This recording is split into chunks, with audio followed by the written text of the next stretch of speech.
So you said something yesterday. It's been eating me up all night. You said the world has a plan for Africa, but does Africa have a plan for the world? Yeah. We must see ourselves as building a house. If we think like that, this continent, the continent of Africa, in terms of resources, is the richest continent on earth. But paradoxically and ironically, people are the poorest. But we can change that. If you look at when one talks about the world defining and designing Africa, we still are wedded to boundaries which were designed for us by the European colonial powers. It's true. You yourself were saying something that was so enlightening when you were speaking and you talked about building walls. That's right. And one of the things that I picked out of that is that you must collaborate. Yes. In whose reality are we living? If we don't have a plan for ourselves, it's pretty clear that we're existing in a reality that was designed for us, not by us. The only thing worse than being enslaved is being enslaved, but under the illusion of freedom. This week, we're joined by Prof. LUMUMBA. We met for a conversation in Harare, Zimbabwe. For those of you who have never traveled it, I highly recommend that you go and experience the hospitality of the people of Zimbabwe. We'll talk about Africa, we'll talk about Pan-Africanism, we'll talk about history, but most importantly, we're going to talk about what will it take to build a future that all Africans, regardless of where they come from, can find commonality in, prosperity in, and build a life that they can be proud of. This is going to be an exciting episode. Enjoy. Hello, family. Welcome to Ideas That Matter Plus. You know why we call this Ideas That Matter the podcast? Because we genuinely believe in this podcast. Ideas shape the world. And so we love talking to people who understand this, but also who posit for us ideas that matter in the modern day. I couldn't be more excited today to be joined by Prof. All of you here know him, and all of you have listened to some of his work. So he's an incredible voice in the experience of Africans and in the narrative of Blackness in the world today.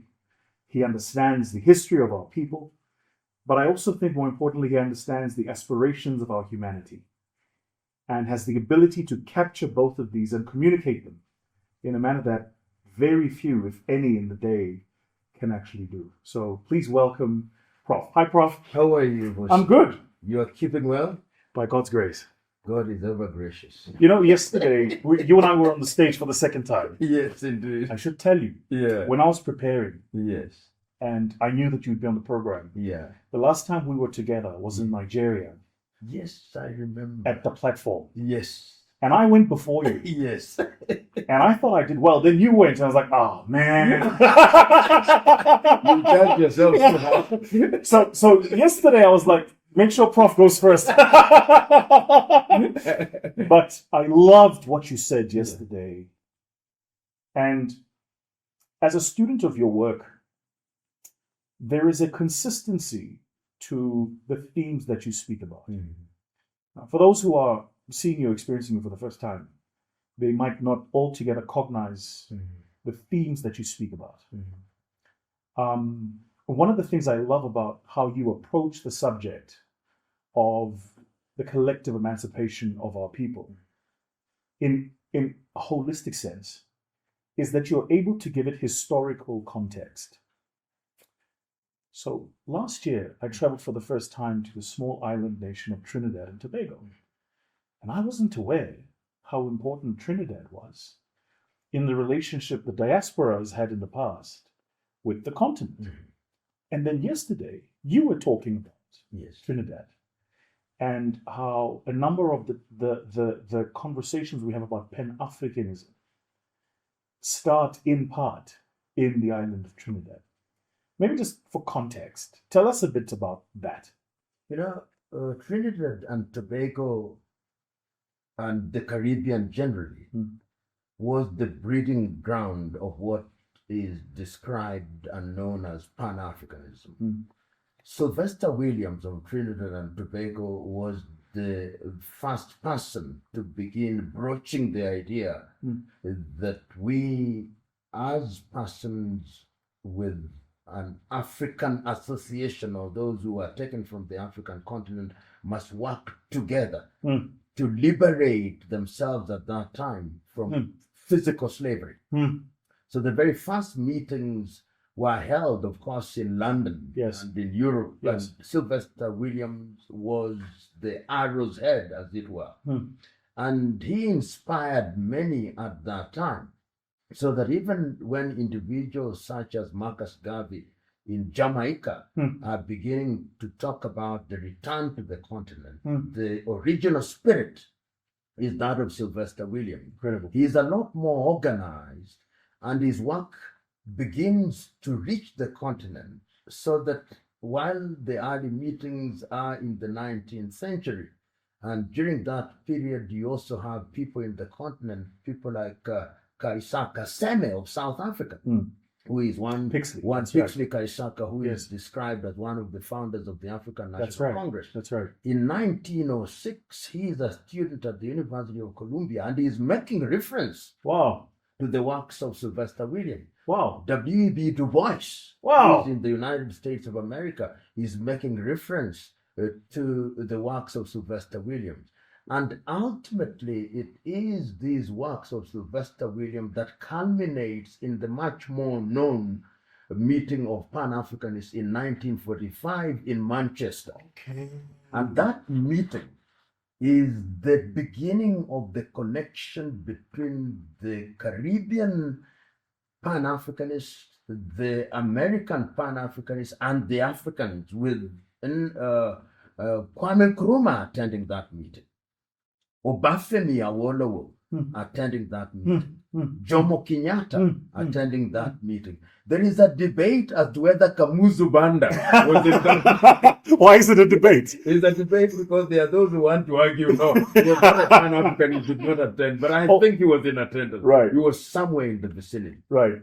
And that history is very important because, as you rightly say, it contextualizes what Africans are yearning for in the continent, to free ourselves from the clutches of colonialism, in the Caribbean to free the slaves, in the United States of America to gain civil rights. So it is what gives the impetus to the civil rights movement. And you see some of the very dyed-in-the-wool Pan-Africanists like John Hendricks Williams or John Henrik Clark emerging from this tradition. So those little islands, Trinidad and Tobago, then become, as it were, as I said a little earlier, the breeding ground for Pan-Africanism. And later, of course, Sylvester Williams does not get the recognition that he deserves. So that today, when you ask who is the father of Pan-Africanism, people are quick to say W.B. Du Bois. That's right. And that, of course, sometimes happens that there are unsung heroes in these, but in the continent, people will tell you, people like Kwame Nkrumah, people like Ahmed Sekou Touré, Julius Kambarage Nyerere, Leopold Sedar Senghor, it all started in the Caribbean.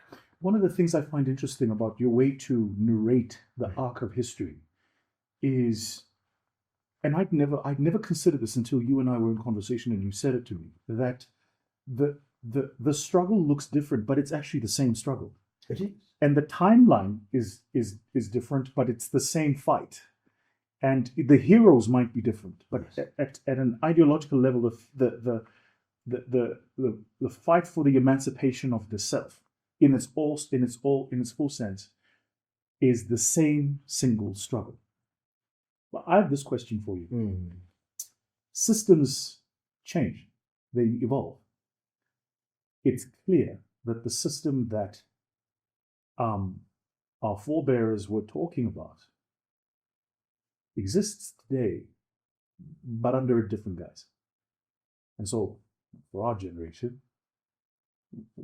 how do we begin to talk about a collective coming together, a Pan-African experience, a pulling together of our talents, our resources, our capabilities, long before we pull together our economics, if we can just pull together our collective human resources? How do we begin to even think about it? Vusi, you too have talked about this, that the world order Yes. is one that is designed. Yes. Those who designed slavery Yes. are the very same who designed colonization. Indeed. They are the very same who designed the neo-colonial project. That's right. So there is a sense in which they are always ahead of the game. There is a sense in which they are like the chameleon. The color may change, but the substance remains. You may think that you are fighting a different thing, but you are fighting a hydra-headed animal. You cut one head and the rest remains. That's right. Because you must ask yourself contextually, what has the struggle always been about? It is resources. If you look at slavery, the resources that were required then was human power and human capacity, because Europe and America were going through an agrarian revolution. They had not discovered the tractor. They had industrialized. So when they move into industrialization, when they now have the tractor, then it changes. Then you need not only human resource, but you also need natural resource. So if you look at it that way, you are always fighting against the same forces whose needs have changed, but the aspiration has always been one to improve the quality of their lives. Because when all is said and done, when we talk about the first industrial revolution, we talk about the second industrial revolution, the third, and now the fourth and fifth, which are merging with the Internet of Things and artificial intelligence. What is it? The Caucasians want to improve the quality of their lives. The Asians want to improve the quality of their lives. And they are ahead of the game. We, in the African continent, we are always playing catch up. So that when, for example, you see the United States of America at a certain stage says, we have the green card. Are they offering the green card because they love us so much? No, it is because they see a gap in their labor needs and they want to attract that labor. If you see in this 21st century, the Germans are now saying we want labor, and we want labor in the medical field. The Arabs in Saudi and in Qatar and in the Emiratis say we want labor, but in the household field. So we are sending our young men and women to work in the household. So we are fighting at different fronts. The Chinese are teaching you Mandarin in the Confucius Institute, which they have opened in different universities in the continent of Africa, and they are making you believe that Mandarin is the language that will liberate. And we and those in the middle class are attracted to this as moths are attracted to light. But this light is a trap, which begs the question, how do you fight that which you do not know? In my other life, I'm a martial artist. And one of the greatest martial artists who was also a philosopher was Bruce Lee. And he came up with a system of fighting. He calls it the art of fighting without fighting. And he says, when you are fighting and you want to be an effective fighter, you must be like water. Because water does not change, but it can be liquid, it can be solid, and it can be gas. We in the continent must be people who are able to adapt. And even if you allow me a little spiritual inclination, in the New Testament there is Paul. And Paul says, in order to win them to the Lord, for the Jews, I was a Jew. To those who followed the law, I followed the law. To those who did not follow the law, I behaved as if I did not. In other words, what he was doing, the strategy and the goal remained one, but he was able to change tactics. So you can change tactically without undermining the goal. And I think that is what we must be able to do. I've said at a different forum that if your enemy is chameleonic, you too must be chameleonic. That's right. Only then will you survive and thrive. So to be as cunning as the system Indeed. itself. Indeed. Indeed. The tree that does not bend is broken by the wind. That's so good. Yes. There is a wisdom there that is a age wisdom. Because I find, in particular, when we are younger, the militant nature of our disposition is such that we are often invested in how much noise we can make without necessarily thinking about how much progress can we make. And what I'm hearing you say is sometimes the way to the progress is noise, but sometimes the way to the progress is mediation. Sometimes it's collaboration. Yes. Sometimes it is appearing to be as if you are the thing you are opposing, so that it accepts you and you change it from the other side. But as long as the goal is clear, you do whatever it takes to get there. That's a wild proposition. That's a wild proposition. Vusi, what you are saying, and these holy books have a very interesting way of teaching us. Just last weekend, I was listening to a sermon by Martin Luther King. It's called "But If Not," and he founds it in the Bible, in the book of Daniel, the story of Shadrach, Meshach, and Abednego. And he said these young boys were in exile. They are in Babylon and they are attending a school which one may describe as the University of Nebuchadnezzar. Yeah, that's good. That's good. This Nebuchadnezzar is told that these young men are worshiping a god and they don't follow you. So he changes their names. They don't resist. He asked that they eat from the kitchen of the king, animals that are sacrificed, that they refuse. And then he tells them, you must worship this image. But they say, this one, we will not. But the most important thing that comes out there is that we will not worship that thing. And even if you want to throw us in the furnace, the God that we worship will save us. But even if he does not. And Luther King says, and I agree with him, that the most important thing is even if he does not. That's good. In other words, these are not fair weather individuals who are only wedded to principle when it is convenient.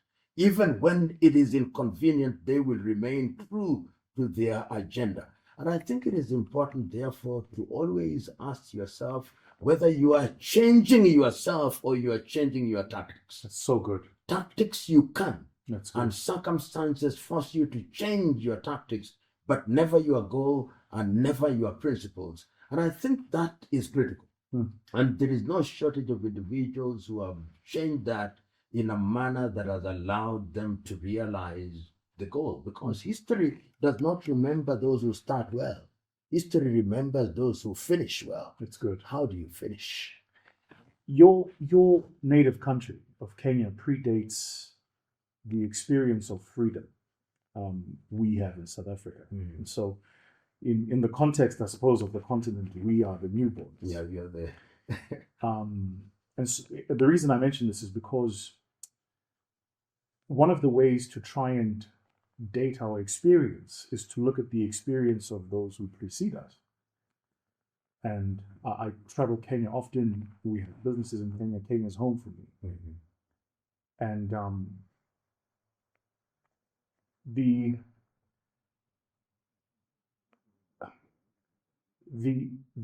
economic situation is such that it is a hard sell to the rest of the continent to say, well, this is the Kenyan economic situation, is the aspirational situation. And by the way, that's not a uniquely Kenyan thing. You can say the same about Ghana, although perhaps a bit differently now with the new president. You can say the same about Nigeria, frankly. I mentioned this point only to ask the question. So how do we? It's clearly about resources. Yes. So how does this generation need to think about the resources of the now and of the future so that it can master those resources? Is my first question. And my second question is, what is the resource of the present and the future? Is it still the sweat on people's backs and physical labor? Or is the resource construction changing? The greatest resource is human resource. Right, Throughout the ages. right. And when we talk about Africa, we talk about Kenya and many African countries, we are punching below our weight. If you look at Kenya, for example, give or take, our GDP has not exceeded 120 billion United States dollars. And I say this because there was a time in my lifetime when the country called Vietnam was at war, and that is what we heard about Vietnam in 1975. It was the most bombed country on earth. Wow. Within a generation, that Vietnam has managed to utilize human resource founded on concrete culture with a clear agenda on what they want to do, and their GDP, as I speak to you, is in excess of 500 billion United States dollars. Wow. Do they have the resources that we have on the ground in many African countries? Do they have the gold that Congo has? Do they have the coltan that Congo has? Do they have the forest that Congo has? Can they have the coffee that Kenya has? Do they have the soda ash that Kenya has? No, they don't. But the little they have leveraged on it. And there is something to learn from them. Look at Singapore, for example. Look at Mauritius. Look at Indonesia now. So when we think about the future, we've got to think how we are going to use our minds to manipulate and ensure that the resources given to us are utilized in a manner that is going to change the quality of our lives. And I listened to the Chinese, and I remember last year they were assembled in Beijing. 6,000 people who came from different parts of China have been meeting in the villages for over a year, and they meet at the Politburo, and they are thinking about China 100 years from thence, which means the people at that assembly will not be alive. Sure. But they are thinking about 100 years. Sure. And they are not just thinking about their country. They ask, how are we going to relate with Africa? How are we going to relate with Europe? How are we going to relate with the rest of the world? In a typical African country, now that we have elections, which was a bequest from our colonizer, we think in election cycles, 5 years. And as long as that is the way you are thinking, you can never plan anything that is serious. So that the men and women who we give the task of implementing the things that we are utilizing are themselves in a hurry. They want to use the opportunity they have to make their personal lives perfect. Intellect must also have something that is intergenerational and sacrificial. In other words, that your children must benefit from the sweat of your labor, and your children's children must benefit from the sweat of your labor. In other words, we must see ourselves as building a house, you laying the foundation and other generation putting up the blocks. So good. And That's ultimately good. the roof. That's good. If we think like that, Vusi, that this continent, the continent of Africa, in terms of resources, is the richest continent on earth, but paradoxically and ironically, our people are the poorest. But we can change that. So you said something yesterday. It's been eating me up all night. You said the world has a plan for Africa. Yes. And then you said, but does Africa have a plan for the world? Yes. I had to tell you, man, that shifted my head there. Because I then started thinking, so in whose reality are we living? If we don't have a plan for ourselves, Yes. it's pretty clear that we're existing in a reality that was designed for us, not by us. Yes. And the only thing worse than, and I say this with trepidation, but the only thing worse than being enslaved is being enslaved, but under the illusion of freedom.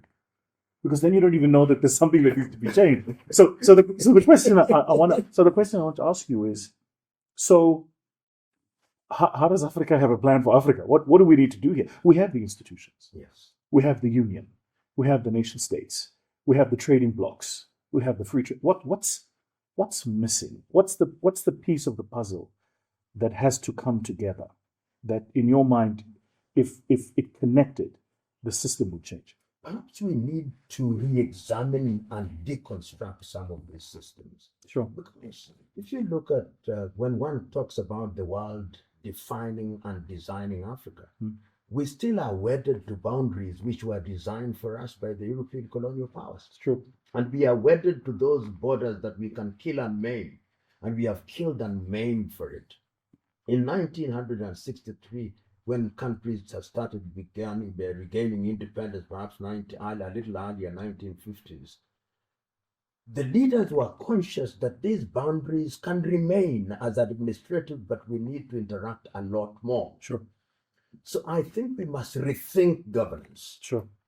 Once we rethink governance, then we'll discover that there is no one size fits all, Sure. even in one territory. Sure. So that if you are talking about South Africa, for example, there are things that will be done in Zululand that will not be done in the Pedi land or Venda land, but they all add up in the same thing. We are not bold enough to do so, to rethink governance. And if we begin to rethink governance, we are going to ask ourselves, SADC, how is SADC useful for the 18 or so member countries? How is the East African community useful for the 8 or so member countries? How is ECOWAS useful for the 15 or so member countries? How is the Sahel useful for the 4 or so member countries? How is the Maghreb? Then we go into something that will be beneficial to us. Because if you go to an architect, you tell them that you want a 4-bedroom house, it's because in your scheme of things, you think that you need all the rooms. That's good. And therefore that you've got to be conscious of the environment in which you are dealing all these. That's good. And because we are talking about the future, you are talking about sustainability, the material that you use. You are going to use material that is aligned to the environment. Africa must rethink governance. And 2 people have written about these in books that I think are very useful. One of them is Adeke Adebajo of Nigeria, who has written about Africa after the curse of Berlin, Africa after the Second World War. And the other one is Nana Kobina Nkesia the Fifth, who has written Governance, Culture and Governance, the Ghanaian Paradigm. And in that book, John Henry Clark makes a statement which he quotes, say that when African countries started regaining independence, all of them inherited systems that were bequeathed by the colonizer. And he says none of them will ever succeed on the basis of those systems. Wow. And we must look at Africa to see that we are collapsing because there are systems that we don't understand, sometimes don't even appreciate. So it is, but we must not judge ourselves too harshly. What I think is that we must have the courage to have conversations. Have the courage in Botswana to ask ourselves, does this serve us well?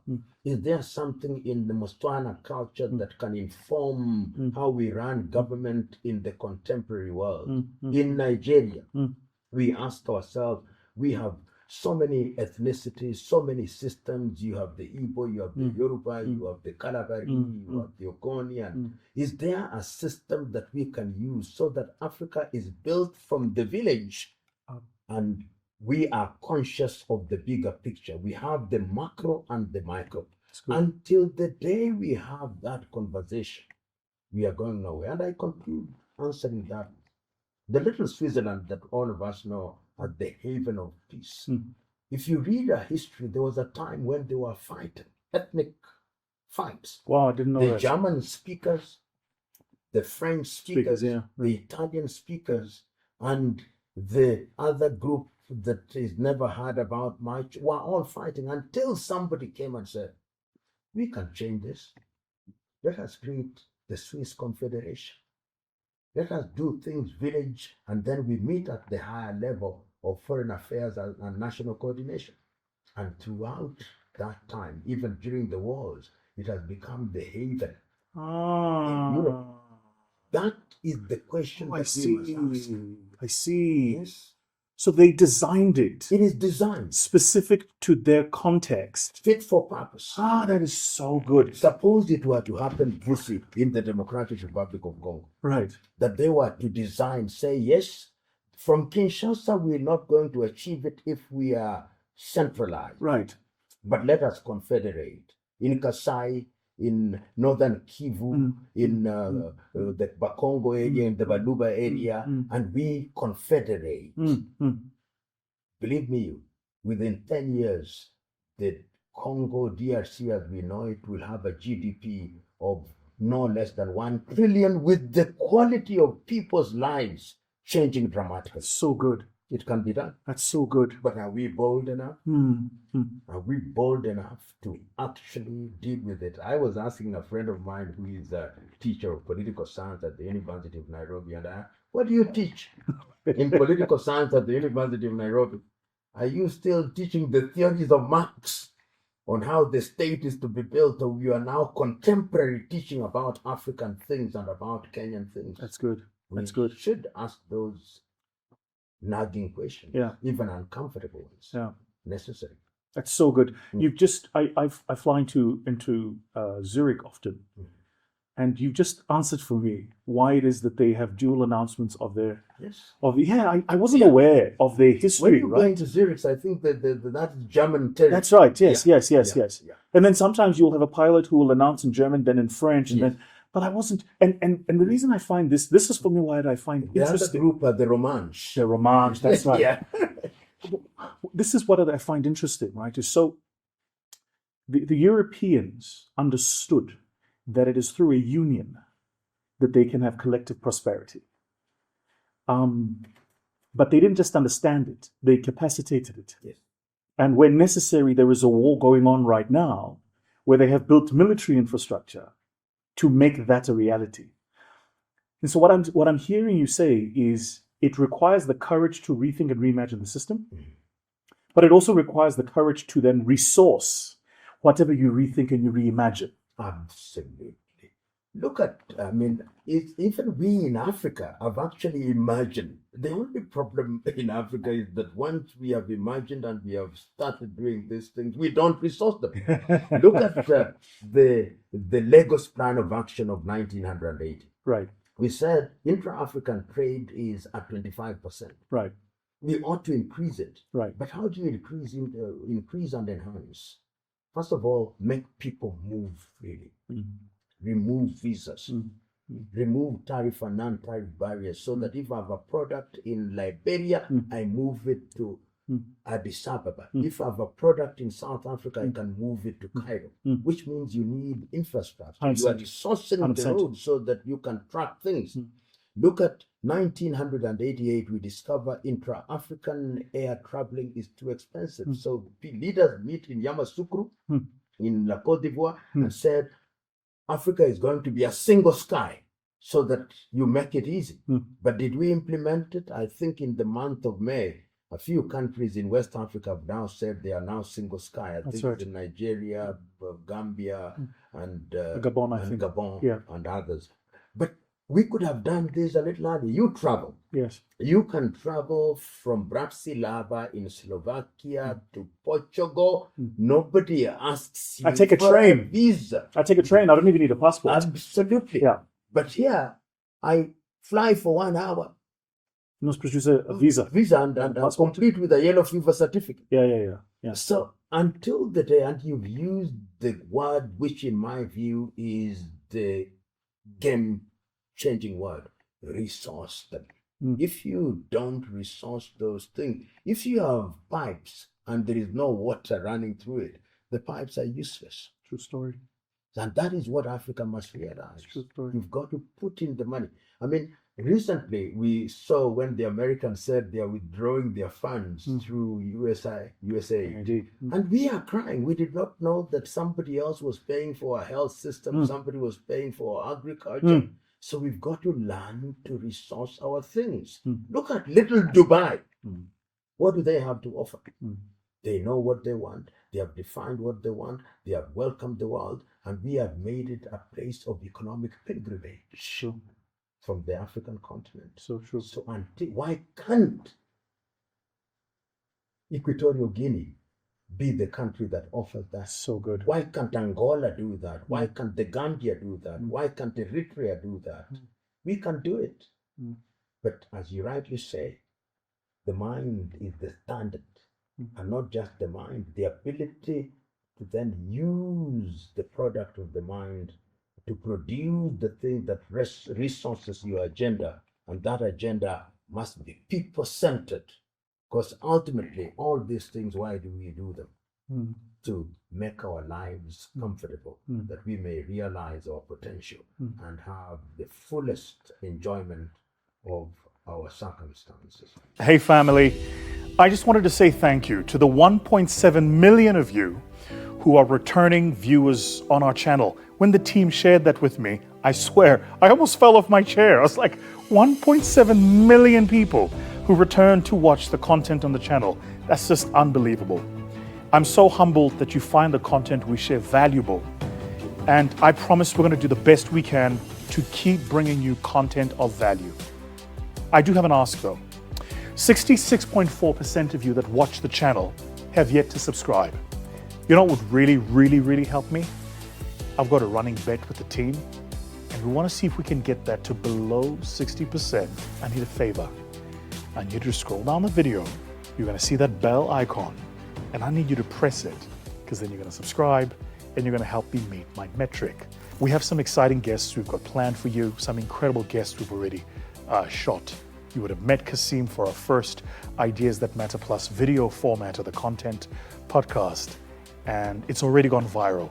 We literally hit 30,000 views within the first day of posting it. No advertising, no marketing, we just put up a link. And I said to the team, I think we're onto something here.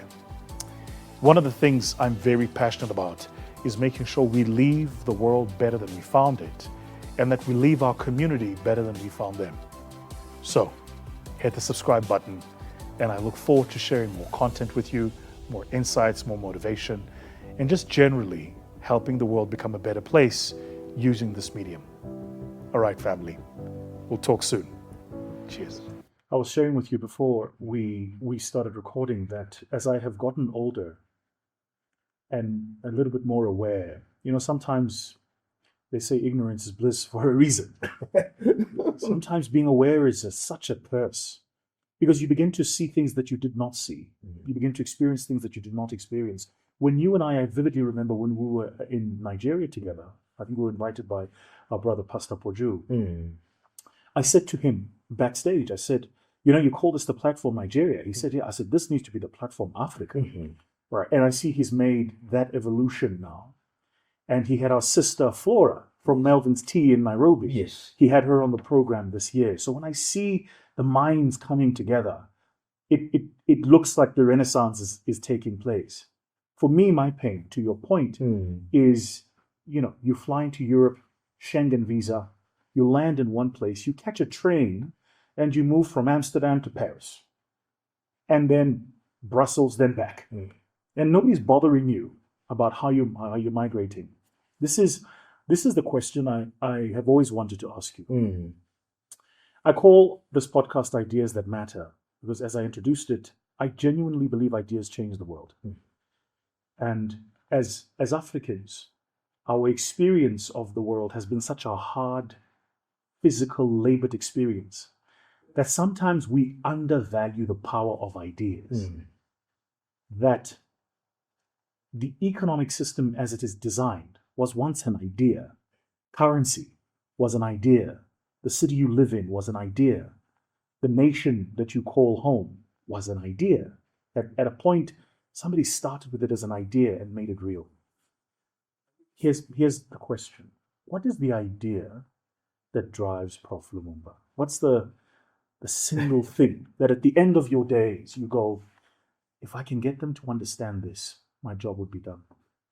The idea that drives me is that we are here to make a contribution to change our lives and by extension the lives of the communities in which we serve. And we serve in different communities. One of the earliest communities in which you serve is your family. Indeed. How do you impact your family? Is your family the richer because you are born in it?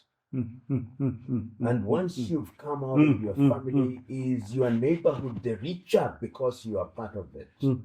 Then you get out, is your country the richer because you are part of it? And are your people as Africans better because you are an African? And ultimately, is humanity better because you are part of humanity? It's so good. You cannot solve the problems of the world, but you can make a contribution. It's good. And the contribution as an African is that I would love to see an Africa where we, by dint of the strength of our ideas and minds, we have improved the quality of the largest mass of African people.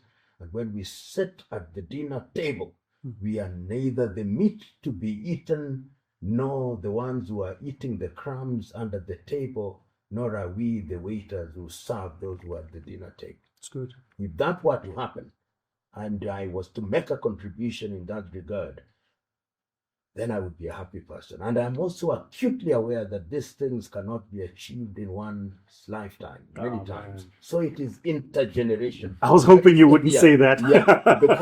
Because, and that is why one of the greatest things that I think I am participating in is to empower an army of young men and women across the continent. Sure. And when I see them being better than me, I attended an inaugural lecture of one of my former students who is now one of the leading tax experts in the world. Wow. And when I stood to ask her a question at Tia Waris, I said, there is no greater recompense for a teacher than to produce a student who surpasses him or her. Wow. That's Wow. what we should strive. Wow. So don't fear that others will be better than you. If they are not better than you, then that is not good. Because in the same way parents want their children to be better than them, yeah, that is so good. Societies should want generations to be better. Absolutely. That's so good. And you yourself were saying So good. something that was so enlightened when you were speaking and you talked about building walls. That's right. And one of the things that I picked out of that is that you must collaborate. Yes. Don't engage in negative competition. Yes. Because when you collaborate, I don't know who said it, but he said that it takes, I think it is James Emmons Kwejir Agri of Africa, that great Ghanaian who said, look at when they play the piano. When you strike the white button only, there is no melody. When you strike the black one, and you strike them in a coherent and coordinated manner, see how melodious it is. It's good. That is called collaboration. It's good. It's good. Thank you, Prof, for your time. Thank you. So, what style of martial arts are you? I started as a Shotokan karateka. Shotokan. Yes. Then I went into Taekwondo. Now, Really? I'm a mixed martial artist. And believe me or not, I and my teacher are now creating a new art called Niabuntu. Love it. Love it. Love it. So it'll be your version of Jeet Kune Do. Yeah, it will be a version. When I saw that you were launching your own style of martial arts, I saw some of the comments that people were making. Yes. And it was pretty clear that these are not people who understand that martial arts is an evolving thing. Absolutely. Right. So if you say Shotokan, Tenshinkan, I did Kyokushin myself, yes. You can date the time. Yes. But over time they have evolved. Because combat is constantly changing. Absolutely. That's good. That's good. That's good. And have you done any groundwork? Actually, what we are doing now, we are just about to publish the book on philosophy. Wow. Some of the moves. Wow. The things that we are going to use. Remember that people think that martial art is about fighting. It's not. Yes, that's right. It's about reflection. It's about deep philosophy. And it's conquering the self. Conquering yourself. Yes. If you understand it in that way, then you'll not be thinking that it's about breaking people's noses. That's right. Yeah. That's right. In fact, it's the restraint not to. Absolutely. So I'll make you a promise. Yes. As soon as you've published, Yes. I'd love to be your first student and come and experience a little bit. Awesome. That was our episode with Prof. Hit the subscribe button. Please make sure to follow Prof. He's got a great channel on YouTube. I follow it, and he constantly publishes his own thoughts. You're going to love it. He sits in a studio and he just speaks straight to camera, and I can't recommend it enough. I think if we just take anything from this conversation, it is simply this. You are the right person at the right time for the right season. Cheers. Thank you very much. God bless. Thanks, Prof. Thank you. Oh, that was fun. Thank you.